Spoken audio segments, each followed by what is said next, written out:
Living before Jesus, living on a council estate, I would say I was like typical sort of council estate lad. Quite selfish, angry, would blame other people a lot for anything that was going on. And typically probably not a very nice person.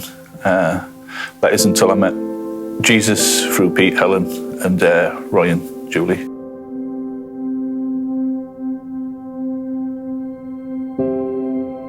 They showed me and Sue the love of Jesus in a practical way, and then my journey with Jesus started from that point, really. And I think the first thing that God done was He got me and Sue married. Was pretty much the first thing that happened, big thing that happened. That itself was a big milestone. We'd been together over 10 years. Didn't really feel the importance of getting married or anything like that. The next thing was God wanted me to do Daniel Challenge, so I gave up my job, which left me and Sue both without a job between us. Daniel Challenge is a gap year aimed to develop Christ-like characteristics in people. Learning to work as a team, developing leadership skills, communication skills. Generally just a really good year of developing yourself. So once I'd finished Daniel Challenge, Stella Spencer said there was an opportunity to work with her at Redcliffe and Cleveland Council, doing some teaching adults. A lot of them were going to be younger males. The problem was that I didn't have the right qualifications to do this, and I didn't really do very well at school.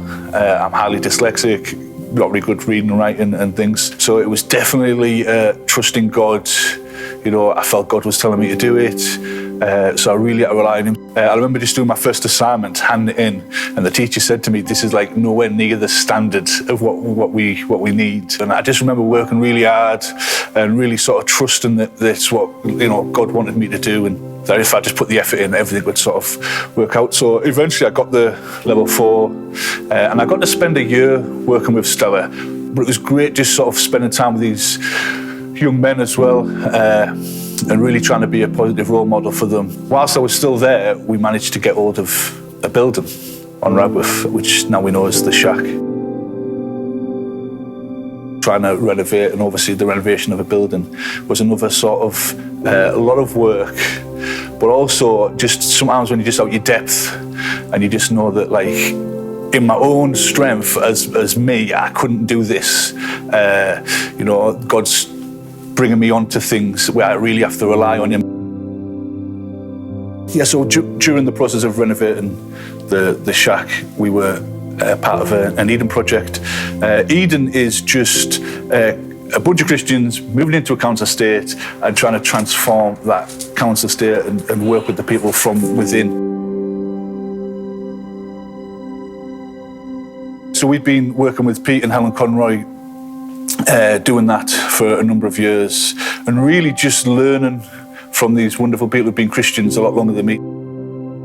God called us into leading an actual Eden team. So we took over from Pete and Helen.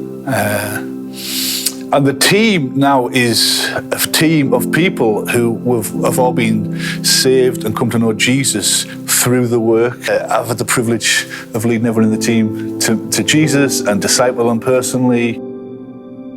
Through this process, the last sort of 10 years of walking with Jesus, I've seen my life go from sort of average, from being angry, from being selfish, to being married, seeing my kids' lives transformed as well, doing Daniel Challenge and developing character and working with some amazing people there, getting jobs that just not qualified for, and then working as part of an Eden team to eventually taking over and getting to lead, and just from God's faithfulness, from Him sticking with me, from when I get things wrong and He just keeps giving me more opportunities, and just pushing through and fully relying on God and knowing that He's got a plan that's far better than anything I've got.